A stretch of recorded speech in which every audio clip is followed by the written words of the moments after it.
Welcome to all exam Himachal. तो हम discuss कर रहे हैं बहुत ही इंपॉर्टेंट सीरीज जो आने वाले सभी टीचिंग एग्जामिनेशन के साथ साथ जितने भी हिमाचल में होने वाले एग्ज़ाम हैं उनके लिए बहुत ज़्यादा ज़रूरी है, क्योंकि यहाँ पर जो है हिमाचल जीके हिस्ट्री सारा जो है डिस्कशन की जाती है और ये सारे ही टॉपिक जो हैं हर एक एग्ज़ाम में पूछे जाते हैं। तो अभी तक आपने चैनल को सब्सक्राइब नहीं किया है तो कर लीजिएगा, क्योंकि आपको इसी तरह के वीडियो यहाँ पर मिलते रहेंगे। साथ में लेटेस्ट जॉब वैकेंसी जो भी निकलती हैं उसके बारे में भी आपको वीडियोज़ यहाँ पर मिलते रहेंगे। तो जो हमारा आज का फर्स्ट क्वेश्चन है, विधवा पुनर्विवाह के पक्ष में किसने आंदोलन चलाया था? विडो रीमैरिज से रिलेटेड बात हो रही है। तो ये आंदोलन चलाया गया था ईश्वर चंद्र विद्यासागर जी द्वारा। तो ऑप्शन डी जो है इसकी सही हो जाएगी। और इसके बारे में जो कानून बनाया गया था उसको पारित किया गया था 16 जुलाई 1856 में कानून पारित कर दिया गया था कि विधवा जो है वो पुनर्विवाह कर सकती हैं। और जो पहली शादी हुई थी, ये एक्ट पारित होने के बाद पहली शादी जो हुई थी ये कोलकाता में हुई थी। तो इम्पोर्टेंट है, ये एग्जाम में पूछा जा सकता है। कोलकाता में पहली शादी हुई थी जब ये कानून पारित हुआ था इसके बाद। और इस समय जो थे वाइसराय कौन थे ये भी पूछा जाता है। तो वाइसराय थे लॉर्ड कैनिंग, और इन्होंने काफ़ी ज़्यादा हेल्प की थी इस कानून को बनाने में। तो लॉर्ड कैनिंग जो थे इस टाइम वाइसराय थे भारत के।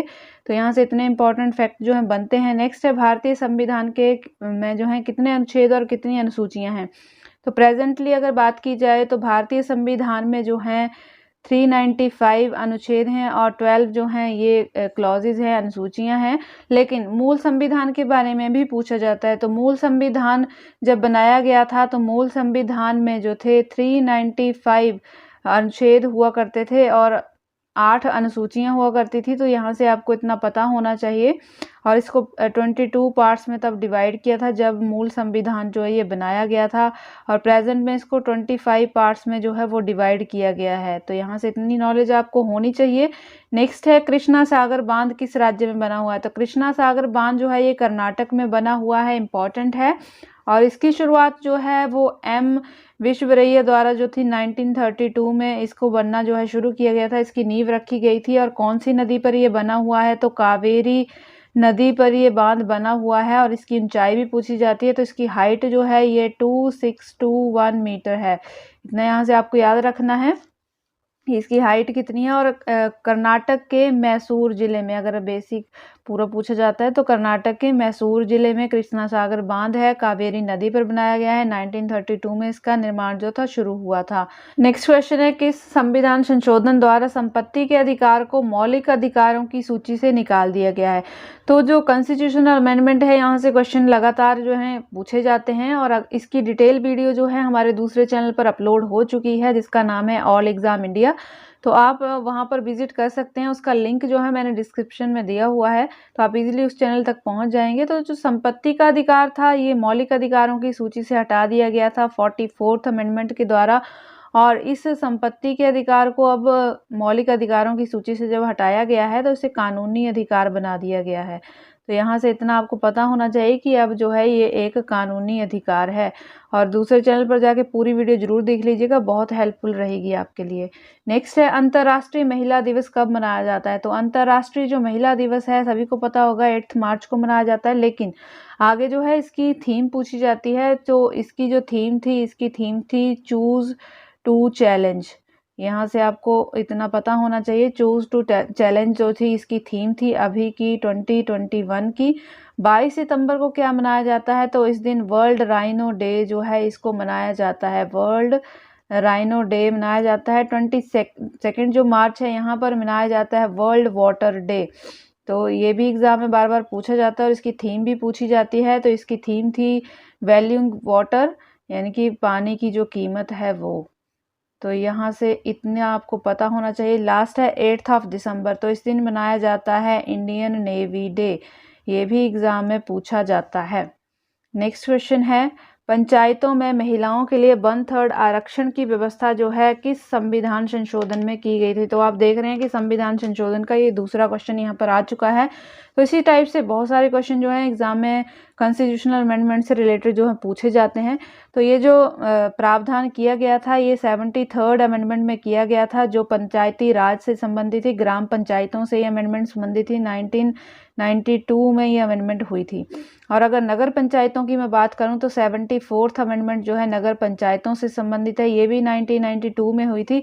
और ये दोनों आर्टिकल जो हैं इनको जुड़वा आर्टिकल के नाम से भी जाना जाता है। मोस्ट इंपॉर्टेंट है, जुड़वा आर्टिकल के नाम से 73rd और 74th जो आर्टिकल है ये जाने जाते हैं। और अगर 71st आर्टिकल की मैं बात करूं कि ये क्या है, 71st जो अमेंडमेंट हुई थी संविधान संशोधन में, तो इसमें क्या हुआ था, जो 8वीं अनुसूची है लैंग्वेज से संबंधित, वहां पर 3 भाषाएं जो थी यहाँ पर जोड़ी गई थी इस संविधान संशोधन में, जिसमें कोंकणी, नेपाली और इसके साथ जो थी मणिपुरी, ये 3 भाषाएं जो थी इस संविधान संशोधन में जोड़ी गई थी। ये भी 1992 में ही हुआ था। और 72nd जो अमेंडमेंट है ये भी इम्पोर्टेंट है। इसमें त्रिपुरा राज्य में एसटी के लिए, यानी कि जो अनुसूचित जनजातियां थी उसके लिए राज्य विधानसभा में कितनी सीट्स होनी चाहिए इसका प्रावधान किया गया था। और ये भी 1992 में ही संविधान संशोधन जो था वो हुआ था। संयुक्त राष्ट्र संघ के अंतर्राष्ट्रीय न्यायालय के स्थायी कार्यालय कहाँ पर है, तो इसका जो स्थायी कार्यालय है ये है हेग में, जो पड़ता है नीदरलैंड में, इम्पॉर्टेंट है। और ये एक पार्ट है यूएनओ का, जो अंतर्राष्ट्रीय न्यायालय है ये पार्ट स्थायी पार्ट है यूएनओ का, तो इम्पॉर्टेंट है। और साथ में इसके जज जो है पूछे जाते हैं, क्योंकि यहाँ जो जज है ये इंडियन है इस समय, तो दलवीर भंडारी ये जो हैं यहाँ के जज हैं। और इसका मेन काम क्या है, तो इसका मेन काम है जितने भी कानूनी विवाद होते हैं उनका अंतर्राष्ट्रीय स्तर पर जो है बंटवारा करना होता है, विवादों को सुलझाना होता है। तो ये इसका मेन काम है। इनके जज जो है बार बार पूछे जाते हैं क्योंकि इंडियन है। और इसका कार्यालय भी पूछा जाता है, तो हेग नीदरलैंड में इसका जो है हेडक्वार्टर है। नेक्स्ट है, बिजली की समस्या को हल करने के लिए गुजरात, आंध्र प्रदेश, महाराष्ट्र में कौन सी संयुक्त परियोजनाएं चलाई जा रही हैं। यानी कि यहाँ पर पूछा जा रहा है कि अगर इलेक्ट्रिसिटी की प्रॉब्लम इन 3 से स्टेट में है तो यहाँ पर ज्वाइंट जो प्रोजेक्ट चलाया जा रहा है, तो कौन सा प्रोजेक्ट जो है ज्वाइंट चलाया जा रहा है, तो ज्वाइंट प्रोजेक्ट चलाया जा रहा है सरदार सरोवर परियोजना, जो बनी है नर्मदा नदी के तट पर।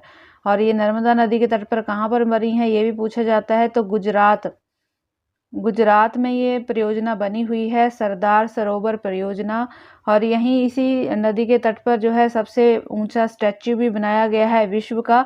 और ये कब शुरू हुई थी, तो 5 अप्रैल 1961 में इसकी शुरुआत हुई थी। इस परियोजना का शिलान्यास किया गया था, तो इम्पॉर्टेंट है। नेक्स्ट है, गुट निरपेक्ष आंदोलन का पहला शिखर सम्मेलन कहाँ पर हुआ था, तो ये हुआ था यूगोस्लाविया में। इम्पॉर्टेंट है, ए ऑप्शन जो है इसकी सही हो जाएगी। और कब ये हुआ था, तो ये हुआ था सितंबर 1961 में। और इसे जो है शॉर्ट फॉर्म अगर इसकी कहा जाए तो NAM के नाम से भी जाना जाता है। नेक्स्ट है, चतुर्थ विश्व किन देशों का समूह है, तो चतुर्थ विश्व जो है ये है ऑयल प्रोडक्शन कंट्रीज का। ऑप्शन डी जो है इसका सही हो जाएगा। नेक्स्ट है, अशोक ने बुद्ध धर्म के प्रचार के लिए किसको श्रीलंका भेजा था, तो अशोक ने जो श्रीलंका भेजा था अपने पुत्र और पुत्री को भेजा था, संघमित्रा और महेंद्र को। संघमित्रा जो थी इनकी पुत्री है और महेंद्र जो थे इनके पुत्र थे, तो इनको इन्होंने भेजा था। और इसके साथ ही नेपाल, श्रीलंका, अफगानिस्तान, मिस्र तथा यूनान जो थे, इन सारे ही देशों में जो था अशोक ने बौद्ध धर्म का प्रचार किया था। इनको जो अशोक है इनको देवान प्रिय और प्रियदर्शी के नाम से भी जाना जाता है। तो ये एग्जाम में पूछे जाते हैं 2 नाम। और इसका डिटेल जो टॉपिक है ये अपलोड हो चुका है, अगर आप देखना चाहें तो दूसरे चैनल पर देख सकते हैं अशोक के बारे में। और बौद्ध धर्म, जैन धर्म, सभी टॉपिक जो हैं वहाँ ऑलरेडी जो हैं अपलोड हो चुके हैं। नेक्स्ट है, गुप्त साम्राज्य के प्रांतों को किस नाम से जाना जाता था, तो गुप्त साम्राज्य के जो प्रांत हैं इनको भुक्ति के नाम से जाना जाता था। ऑप्शन बी सही हो जाएगा। नेक्स्ट है, भारत सरकार के सिक्कों पर अंकित शेर का चिन्ह कहाँ से लिया गया है, तो इसको लिया गया है सारनाथ के स्तंभ से, जो अशोक से रिलेटेड है। और अशोक कौन थे, तो अशोक मौर्य साम्राज्य के बहुत ही महान शासक हुए हैं। और उपगुप्त से इन्होंने क्या किया था, उपगुप्त इनके गुरु हुए थे, इन्होंने एक बौद्ध भिक्षु हुआ करते थे, इनसे इन्होंने बौद्ध धर्म की दीक्षा ली थी और ये बौद्ध बन गए थे। क्योंकि जब कलिंग का युद्ध हुआ था 261 में, तो इन्होंने जो बहुत ज़्यादा अहिंसा देखी थी। उसके बाद इनका मन परिवर्तन हो गया था और इन्होंने क्या किया था, बौद्ध धर्म की दीक्षा ले ली थी, क्योंकि बौद्ध धर्म अहिंसा को मानने वाला था। तो यहाँ से इतने क्वेश्चनों के बारे में आपको पता होना चाहिए। नेक्स्ट क्वेश्चन है, वैदिक काल में सिक्कों को क्या कहा जाता था? तो वैदिक काल में सिक्कों को शतमान कहा जाता था और निष्क कहा जाता था। तो निष्क यहाँ पर नहीं दिया है, मिश्क दिया है, तो मिश्क गलत ऑप्शन होगा, शतमान यहाँ पर सही हो जाएगा। तो 2 नाम दिए गए हैं वैदिक काल में, शतमान और निष्क। इन दोनों में से कोई भी एग्जाम में आता है तो उसी को आपने टिक करना है। और काशार्पण जो है ये चांदी के सिक्के हुआ करते थे, और साथ ही मौर्य काल में जो सोने के सिक्के चलाए जाते थे उनको भी निष्क के नाम से ही जाना जाता था। यहाँ से इतना आपको पता होना चाहिए। नेक्स्ट है, हेनसोंग ने कौन सी पुस्तक लिखी है? तो हेनसोंग ने लिखी थी सीयू की, मोस्ट इम्पॉर्टेंट बुक है, एग्जाम में पूछी जाती है। और ये हेनसोंग कौन थे? तो ये चीनी यात्री थे जो भारत आए थे 629 बीसी में। इम्पॉर्टेंट है, लगभग 15 सालों तक ये भारत में रहे थे। और इनका जो मेन काम क्या था, ये भारत किस लिए आए थे? तो भारत ये आए थे बौद्ध धर्म के बारे में जो स्टडी थी उसको करने के लिए। और इसके साथ ही जब ये भारत आए थे तो इनकी बुक में लिखा गया है कि जो नालंदा विश्वविद्यालय है वहाँ पर लगभग जो थे इनके टाइम पीरियड में 10,000 बौद्ध भिक्षु जो थे वो दीक्षा लेते थे। यानी कि बौद्ध भिक्षु जो थे लगभग 10,000 नालंदा विश्वविद्यालय में पढ़ाई किया करते थे। तो इतना बड़ा ये विश्वविद्यालय हुआ करता था। और इसने जो था, जो हेनसोंग है, इसने लगभग 1330 बुक्स का जो था अनुवाद किया था। तो मोस्ट इम्पॉर्टेंट है, ये बार बार इनके बारे में एग्जाम में पूछा जाता है। तो ये लगभग हमने बहुत ज़्यादा इंपॉर्टेंट क्वेश्चन डिस्कस कर किए जो बार बार एग्जाम में पूछे जाते हैं। डिटेल में हमने इनको डिस्कस किया है, जो एक्स्ट्रा क्वेश्चन बनते हैं वो भी हमने देखे हैं। तो वीडियो अच्छी लगी है तो लाइक और शेयर जरूर करें, और साथ ही चैनल को सब्सक्राइब करना ना भूलें ताकि इसी तरह के वीडियोज़ आपको मिलते रहें। तो मिलेंगे नेक्स्ट वीडियो में। Thanks for watching.